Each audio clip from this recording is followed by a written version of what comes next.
रात का सफर करने से पहले ये कहानी जरूर सुनिए।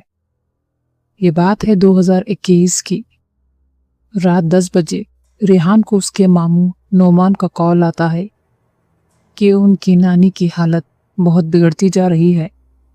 उनकी नानी को कैंसर था, डॉक्टर ने भी जवाब दे दिया था। ये सुनकर रेहान अपने माँ बाप, भाइयों और अपनी बीवी बच्चों के साथ अपनी कार से अपनी नानी के गांव के लिए निकल पड़ता है। उनके नानी का गांव 3 घंटे की दूरी पर था। रेहान के 2 भाई थे। रेहान सब में बड़ा था। छोटे भाई का नाम अफजल था और उसकी बीवी नाजिया, एक और भाई और उसकी बीवी भी साथ थे। करीब 11 बजे वो घर से नानी के गांव के लिए निकल पड़े। सफ़र की दुआ पढ़ी और अल्लाह का जिक्र करते हुए वो अपने नानी के गांव की तरफ सफ़र कर रहे थे। कुछ वक्त के बाद जब एक सुनसान रास्ता लगा जहां दूर दूर तक कोई दिखाई नहीं दे रहा था, ना इंसान न कोई जानवर, एक अकेली उनकी कार उस रास्ते पर थी। कार आगे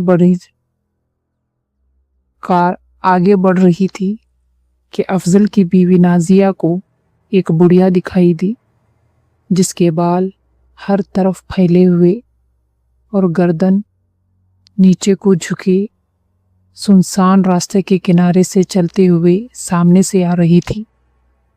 जब कार उस बुढ़िया को क्रॉस करके आगे बढ़ी तो नाजिया ने पीछे मुड़कर देखा तो वो बुढ़िया गायब हो चुकी थी। वहां बुढ़िया का कोई नामो निशान न था। ये देखकर नाजिया बहुत डर गई और उसने पास बैठे जेठानी और अपनी सास से पूछा कि क्या आप लोगों ने किसी बुढ़िया को देखा यहाँ से जाते हुए? तो उन्होंने कहा, कौन सी बुढ़िया? हमने किसी बुढ़िया को नहीं देखा। नाजिया डर के मारे आयतल कुर्सी पढ़ने लगी और अपने ऊपर दम करने लगी। अब नानी का गांव 1 घंटे की दूरी पर था।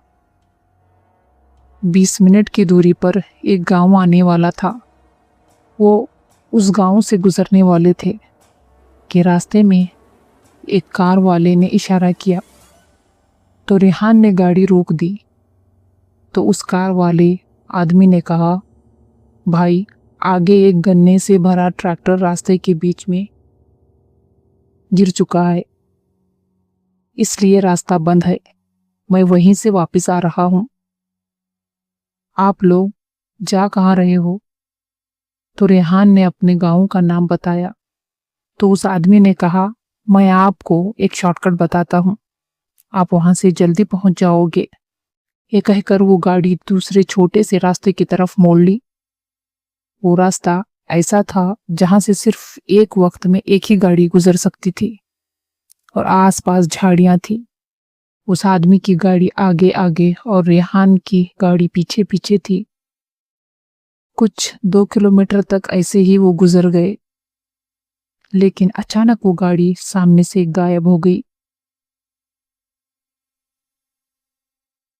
ना कोई दूसरा रास्ता था, ना रोड बड़ी थी जो वो कहीं जा सकती। उन्होंने इधर उधर देखा, हर तरफ सन्नाटा छाया हुआ था। झाड़ियों के बीच रास्ते पे उनकी गाड़ी खड़ी थी। ये देखकर सब लोग जोर जोर से आयतल कुर्सी पढ़ने लगे, सदके की नियत की, दुआएं की। उसके बाद रेहान को कुछ ख्याल आया कि हम उसी रास्ते से जाएंगे जहां से जा रहे थे। जैसे तैसे उसने गाड़ी घुमाई और उसी रास्ते से निकल पड़ा। देखा कि वहां कोई गन्ने से भरा ट्रैक्टर नहीं था। आसपास उसने पूछा भी तो लोगों ने कहा, यहाँ कोई ट्रैक्टर नहीं गिरा। अब सब समझ चुके थे कि उनके साथ क्या हुआ है और किसने किया है। आखिरकार वो रात 3 बजे गांव पहुंचे और ये सारा किस्सा उन्होंने सुबह सारे घर वालों को सुनाया।